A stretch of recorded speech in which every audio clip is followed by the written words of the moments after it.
Hi everyone, how's it going? My name is Clark Crisp, Project Manager for Team 3, and our project was a website conversion for the San Jose Symphonic Choir. Now, the reason this project came to us was because of Hans and Donald Forster needed to cut back on their IT budget where they were paying an off-site website personnel about $500 a year in order to work on their website. So their goal was to basically migrate that website to WordPress and negate all of the cost. A little bit behind the San Jose Symphonic Choir is they are a non-profit organization. They survive solely off of donations, funds, and such as ticket sales and things of this sort. So they don't really have a lot of money. So coming to us and having us bring up a new website and making it as low cost as possible was one of the main goals for this project. Now, when we first met with our sponsors, Hans and Donald, it became very clear to us they were very nice people, and they really just, what they had in mind for the website was they had a vision. And they were definitely looking for something that was definitely mobile compatible across the different platforms. That was one of the user requirements. The second one was that they wanted the WordPress platform, so we had to teach them how to use WordPress. Planning phase was also very interesting. We first looked at the current website and we thought to ourselves, man, this is a huge mess. It's got over 30 web pages, and our goal was basically to take that and to cut it down by about 60%. So we ended up with about 6 or 7 web pages in the end, and our IT analyst is going to talk a little bit more about that. Hi, my name is Stefan Long, and I'm the IT analyst of Team 3. So initially when we first took a look at this website, we found that it was very unorganized and cluttered. They had information on the left and right side of the screen, and also that there was a admin login on the home page. What really bothered us as well was that there was inconsistent font throughout the entire website, and that when creating the as is to be diagram, we found that they had 36 pages, so navigating through the website was very complicated. And for the 2B, we initially planned that we would cut it down by 50%, so roughly 15 pages. But what we ended up having in the end was a third, around 7 pages.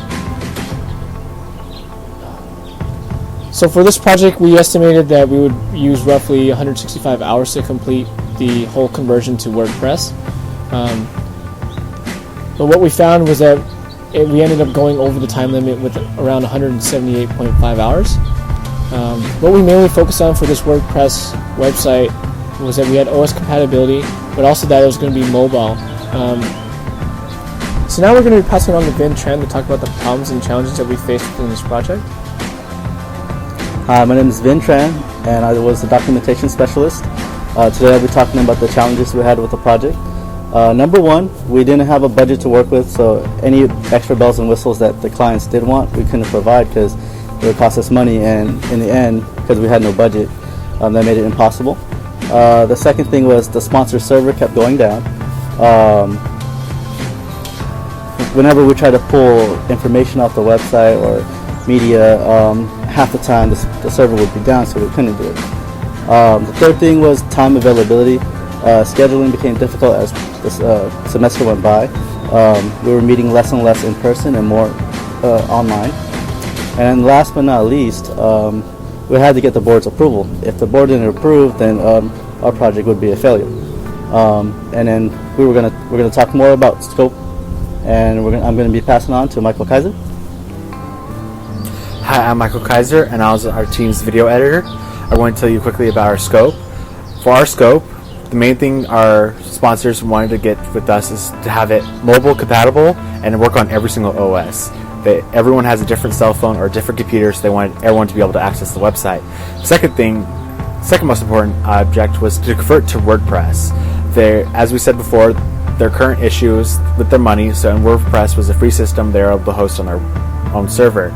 The third part of our scope was to redesign the contact us. They really did not like how every time they clicked an email address that brought up inbox, and they wanted an easy way to send emails from the user to them. So we we were told to redesign how to contact them. We were also asked to tie in a database where the users are able to find other users' information who are members of the choir and any other information they keep in their database. And the last object was they wanted us to teach them how to use WordPress.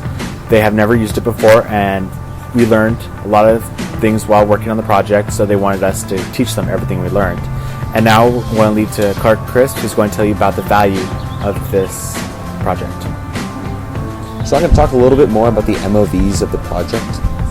And one of the first things that we were able to do is we were able to take a platform that basically had no mobile compatibility, and we were able to make this website work on every single device, which was a huge challenge, but it was also a huge accomplishment for us.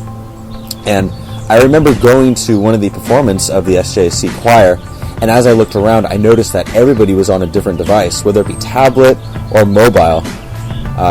And it's really, really cool to be able to know that we could provide a service to the San Jose Symphonic Choir in that regard. The second large MOV we were able to accomplish was streamlining the donations page, and for this we turned to PayPal. So one of our goals was to make donations as simple as possible on this page, and our clients often referred to this as a money-making machine, that this would be a great way to bring in a little bit more value to the organization. And the third large MOV that we were able to do was eliminate the annual fee that they had to pay to when they outsourced the website project. So by completing this project, we essentially saved them about $500 a year.